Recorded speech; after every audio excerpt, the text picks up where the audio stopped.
수사 현황 자료에 대해서 제가 요청을 했습니다. 총 10건인데요. 유상범 의원님, 네. 유상범 의원님은 인수위원이십니다. 그 수사 현황 자료를 받아가시면 안 됩니다. 저도 인수위원을 한 사람입니다. 지금 적어도 지금은 며칠 남았습니까? 지금은 보시면 안 됩니다. 그러면 제가 인수위원이 끝나면 제출을 그러도록 하겠습니다. 하시겠습니까? 예, 근데 그럼요. 그때 장관 자리에서 나오실 것 같은데.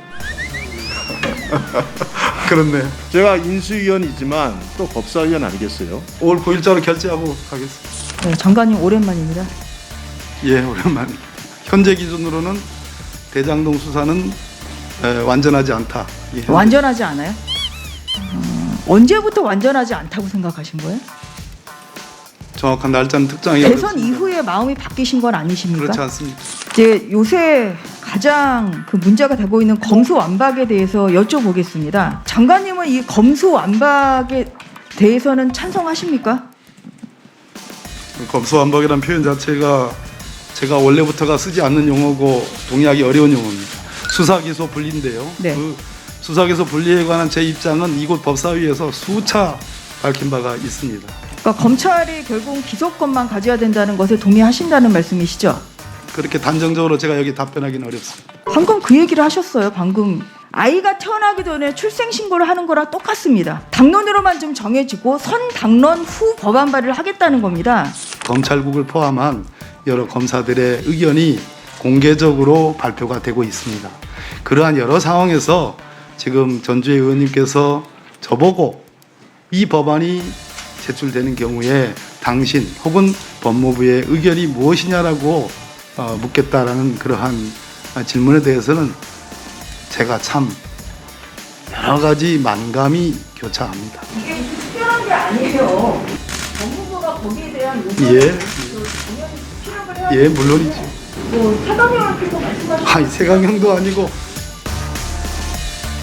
국민의힘 전주의 의원입니다. 법무부 장관께 좀 여쭤보겠습니다. 예, 네, 장관님 오랜만입니다. 예, 오랜만입니다. 제가 이제 이 법사위에서 대장동 사건 관련해서 장관님께 여러 차례 여쭤봤는데요. 대장동 수사가 이제 정상적으로 진행한다고 생각한다. 그게 장관님 생각이신 거죠? 정상적으로 수사한다. 예, 정상적으로 진행 중이다. 수사 진행 중이다. 지난 수사 기간 동안 매 시점의 재판들은 좀 다릅니다. 현재 기준으로는 대장동 수사는 완전하지 않다. 완전하지 않아요? 그러면 언제부터 완전하지 않다고 생각하신 거예요? 정확한 날짜는 특정하기 대선 어렵습니다. 이후에 마음이 바뀌신 건 아니십니까? 그렇지 않습니다.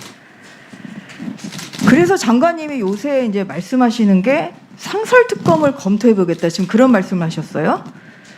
상설특검법을 보면 법무부 장관이 이해관계 충돌이나 공정성 등을 이유로 특별검사의 수사가 필요하다고 판단한 사건의 경우에 특검 회부를 할 수 있으시거든요. 그러면은 이 대장동 개발 특혜 의혹 사건을 상설 특검을 임명할 추진을 할 그런 의향이 지금도 있으십니까? 민주당의 결의안이 있고요. 그리고 전주 의원님이 속해 계신 국민의힘의 법률안이 있습니다. 그리고 김용민 의원님의 별도 대표 발의안 이 세 가지가 있는데요. 적어도 현재 기준으로 해서 검찰에 의해서 그 대장동 사건의 수사는 자칫 공정성 시비가 크게 걸릴 위험이 있기 때문에 개별 특검이든 상설 특검이든 망라해서 즉 여야가 주장하는 모든 내용을 망라해서 특검의 필요성은 저는 있다고 생각합니다.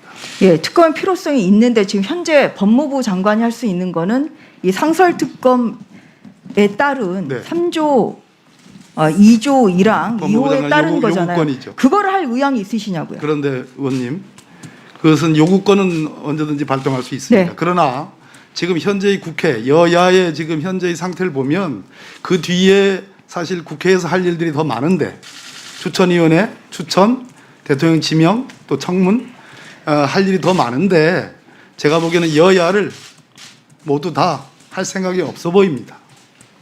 그래서 네. 제가 이 국회에서 할 생각이 없는데 제가 무리해서 어떻게 요 요구권을 발동할 수 있을 건지 그 부분에 대한 제 나름대로의 회의가 고민을 있습니다. 아직 그럼 결정되지 않았다 지금 그런 의미신 거죠? 예, 그렇습니다. 이제 요새 가장 그 문제가 되고 있는 검수완박에 대해서 여쭤보겠습니다. 장관님은 이 검수완박에 대해서는 찬성하십니까? 검수완박이라는 표현 자체가 제가 원래부터가 쓰지 않는 용어고 동의하기 어려운 용어입니다. 수사기소 분리인데요. 네. 그 수사기소 분리에 관한 제 입장은 이곳 법사위에서 수차 밝힌 바가 있습니다. 그러니까 검찰이 결국 기소권만 가져야 된다는 것에 동의하신다는 말씀이시죠? 그렇게 단정적으로 제가 여기 답변하기는 어렵습니다. 방금 그 얘기를 하셨어요. 방금 수사 기소 분리에 대해서 동의하신다고 하는 거니까 제가 검찰은 기소권만 법사위에서 수차 답변한 내용이 있습니다라고 얘기했습니다. 아니 그러니까 현재 생각이 어떠시냐고요? 여야가 이 문제를 가지고 정말 치열하게 지금 다투고 있습니다. 그런데 결국은 여기는 입법부입니다. 저도 입법부에 한때 속해서 일을 했고요. 그래서 입법부답게 입법적 결단을 내릴 사안이라고 저는 생각합니다. 그럼 법무부 장관은 여기에 대해서 의견 표명을 굉장히 하는 것이 조심스럽다 지금 그런 말씀이세요? 뭐 그 표현은 뭐 제가 수용하기 근데 어려워요. 지금까지 얘기하신 걸 제 보면 답- 결국은 제 답 그대로 기소권만 가지는 것에 대해서는 지금 본인의 그동안에 표명해온 의견이다 이렇게 말씀을 하셨기 때문에 찬성으로 해석이 됩니다. 그러면 지금 여기에 대해서 한번 PPT를 보고 여쭤볼게요.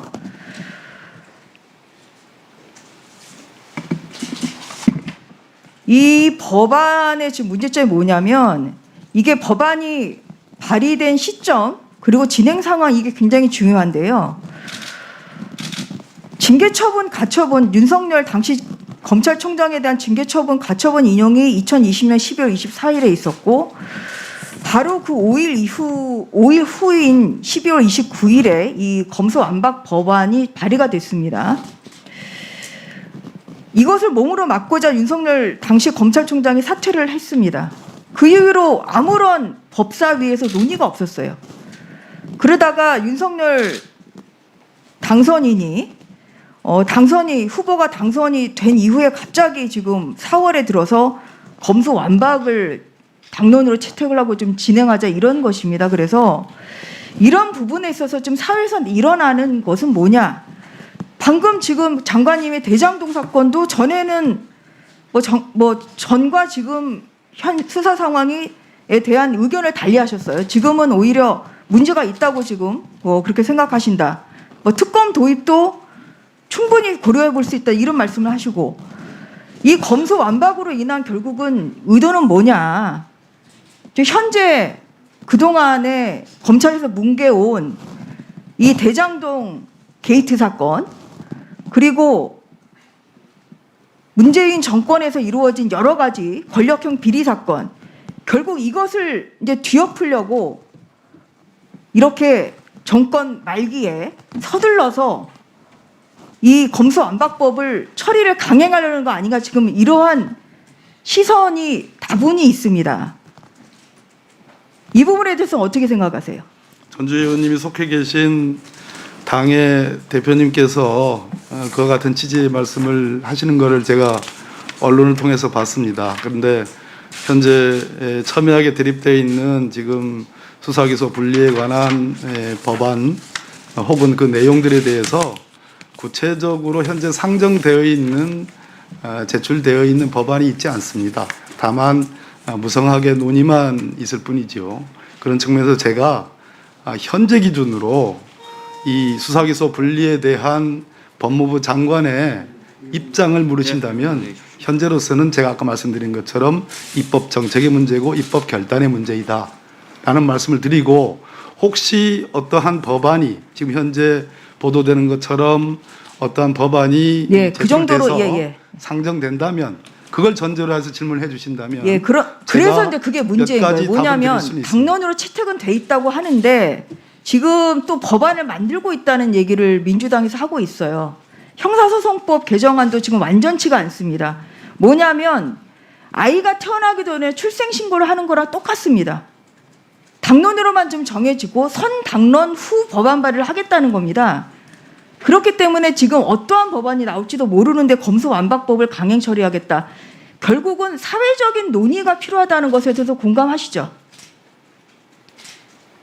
이 법안 처리를 위해서 이렇게 급하게 할 것이 아니라. 역시 그 부분 역시 이 어느 법안이 제출이 된다면 법사위와 국회 본회의 등등에서의 국회 차원에서의 논의는 물론이고 그에 대한 사회적 논의도 현재 진행이 되고 있고 앞으로도 진행이 돼야 된다고 생각을 합니다. 그러니까 이 법안이 제출이 되면 법무부에서도 의견을 주셔야 되거든요. 그때 어떠한 그런 진영의 논리가 아니라 제대로 된 수사를 하기 위한 그런 방향에 중점을 두고 정확한 법률 표명을 해주시기 바랍니다. 이거는 전재 의원님, 요 한 말씀 위원장님 네. 한 말씀 드리고 예. 말씀을 지금 새 정부가 출범이 5월 10일로 예정되어 있습니다. 현재 제가 여기 법사위에 나와 있습니다. 그리고 법무부 장관입니다. 그러나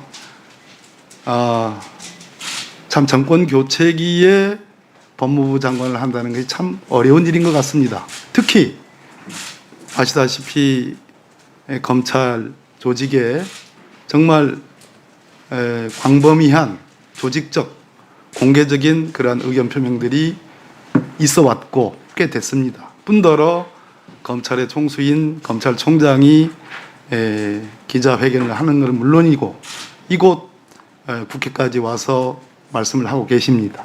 또 제가 법무부 장관으로서 지휘하고 있는 법무부 내의 직제 중에 하나인 검찰국을 포함한 여러 검사들의 의견이 공개적으로 발표가 되고 있습니다. 그러한 여러 상황에서 지금 전주혜 의원님께서 저보고 이 법안이 제출되는 경우에 당신 혹은 법무부의 의견이 무엇이냐라고 묻겠다라는 그러한 질문에 대해서는 제가 참 여러 가지 만감이 교차합니다. 장관님, 이게 무슨 특별한 게 아니에요. 법률이 법안이 지금- 제출이 되면 법무부가 거기에 대한 예. 의견을 당연히 피력을 해야 예, 되는데 물론이죠. 그때 소신 있는 법률 의견을 달라는 겁니다. 거기에 대해서 그렇게 뭐 사강형을 피고 말씀하시는 아니 세강형도 아니고 제가 처한 현재의 상태를 지금 네. 말씀드린 겁니다. 네네. 지난 16일 날 한 10건에 대한 자료 제출을 그 법무부에 예. 요청을 했습니다. 그런데 현재까지 제가 파악한 바에 의하면 이 장관님의 결재가 아직 이루어지지 않았다. 그래서 자료가 안 오고 있습니다. 그래서 제가 다시 한번 말씀을 드릴 테니 이거 신속하게 그 수사 현황 자료에 대해서 제가 요청을 했습니다. 총 10건인데요. 김학의 불법 출근 사건. 유상범 의원님. 네. 유상범 의원님은 인수위원이십니다. 그 수사 현황 자료를 받아가시면 안 됩니다. 저도 인수위원을 한 사람입니다. 그렇게 하시면 안 됩니다. 왜 수사 현황 자료를 인수위원께서 그걸 받아가십니까? 법사위원이라면 제가 어느 정도는 제가 올라왔습니다. 그러나 저는 인수위원이시기 인수위원이자 때문에 법사위원입니다. 인수위원이시기 때문에 그것은 지금 적어도 지금은 며칠 남았습니까? 지금은 보시면 안 됩니다. 그래서 우리 장관님께서는 이 현황 자료는 그럼 제가 인수위원인 기간 동안에 제출을 못하겠다. 그러면 제가 인수위원이 끝나면 제출을 그러도록 하겠습니다. 하시겠습니까? 예, 근데 그러도록 그때 장관 자리에서 나오실 것 같은데. 그렇네요. 제가 근데 아니, 우리 5월 9일자로 제가 인수위원이지만 또 법사위원 아니겠어요? 5월 9일자로 결제하고 가겠습니다. 알겠습니다. 그러니까 지금 제출 못하는 건 제가 인수위원의 자격이 있기 때문에 제출을 못하시겠다. 이런 차원입니까? 그걸 좀 폭넓게 이해를 해 주십시오. 마치겠습니다.